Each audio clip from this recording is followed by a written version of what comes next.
আমার বউ আমার সাথে সব সময় ফেসবুকে কথা বলতো, কিছু দরকার হলেও ফোনটা বের করে অনলাইনে গিয়ে বলতো। একদিন অফিসে বসে বউয়ের সাথে চ্যাট করছি, তখন আমি বললাম হাই বউ। বউ বললেন কি, আমি বুয়া। বউয়ের এমন মেসেজ দেখে প্রথমে ভাবলাম হয়তো বউ আমার পাগল হয়ে গেছে, কিন্তু পরে দেখি বউয়ের বদলে বুয়া লিখেছি। আমি বললাম আরে না, তুমি বুয়া হবে কেন, তুমি তো আমার লক্ষ্মী বউ। তখন বউ বলল আজ আসো বাসায় বুঝবা। আমি বললাম আরে শুনো, আমি তোমাকে বুয়া লিখতে চাইনি, কিন্তু মেসেজ লিখবার আগেই বউ আমাকে আনফ্রেন্ড আর ব্লক দিল। বুঝলাম রাতে বাসায় গেলে আমার খবর আছে, তাই অফিস থেকে একটু জলদি বের হলাম।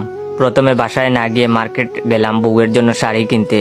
ওর পছন্দের রঙের একটা শাড়ি নিলাম। মার্কেট থেকে বের হওয়ার সময় একজন মহিলার সাথে ধাক্কা লেগে পড়ে যায়। আমি উঠে মহিলাকে উঠতে সাহায্য করলাম। শাড়ির ব্যাগটি হাতে নিয়ে বাসার দিকে রওনা দিলাম। বাসার সামনে এসেই কলিং বেল বাজাচ্ছি, কিন্তু বউ আমার দরজা খুলছে না। দরজা খুলছে না দেখে আমি ফোন দিলাম, কিন্তু ফোনটা ও ধরছে না। পরে ইমোজে কল দিলাম, এবার কলটি রিসিভ না করেই কেটে দিল। পরক্ষণে বউ মেসেজ দিল কি হয়েছে। আমি বললাম আরে দরজাটা খুলো। বউ বলল দরজা খুলাই। আমি ভিতরে গেলাম, কিন্তু বউকে দেখতে পাচ্ছি না, তাই আবার মেসেজ করলাম কি হয়েছে কথা বলবে না, প্লিজ এবার ক্ষমা করে দেও বউ। কিন্তু এবারও লক্ষ্য করলাম যে এবার বউ না লিখে বুয়া লিখেছি। তখন বউ রেগে গিয়ে বলল ভালো ভালো ঘর থেকে বের হ। আমি এবার মেসেজ না লিখে ওর সাথে কথা বলতে লাগলাম। তখন আমি বললাম কি হয়েছে, এমন করছো কেন। বউ বলল কেন জানো না, বাচ্চা সাজো। আমি বললাম অনেক হয়েছে, এবার কি পায়ে ধরে ক্ষমা চাইবো, আর রাগ কমিয়ে দেখো কি এনেছি তোমার জন্য। বউ আর চোখে তাকিয়ে যেই দেখলো আমার হাতে একটি ব্যাগ, তখন আমাকে জড়িয়ে ধরে কত না আদর করলো। কিন্তু এই আদর বেশিক্ষণ স্থায়ী রইল না, গালে আদরের বদলে একটা থাপ্পড় পড়লো। আমি এবার রাগান্বিত হয়ে বললাম তুমি আমাকে থাপ্পড় মারলে কেন। তখন বউ বললো এটারই যোগ্য তুমি।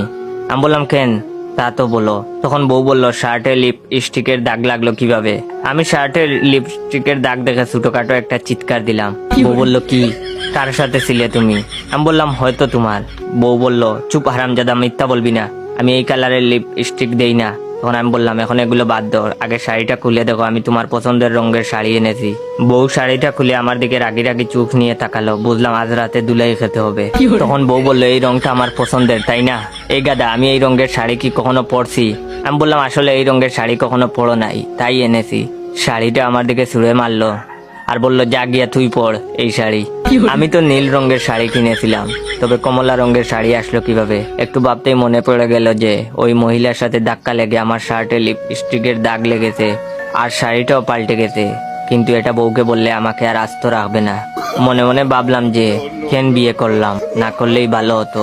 এমন শয়তান বউ জীবনে থাকার থেকে না থাকাই ভালো ছিল। বিয়ের আগে বন্ধুদের কথা শুনলেই ভালো করতাম।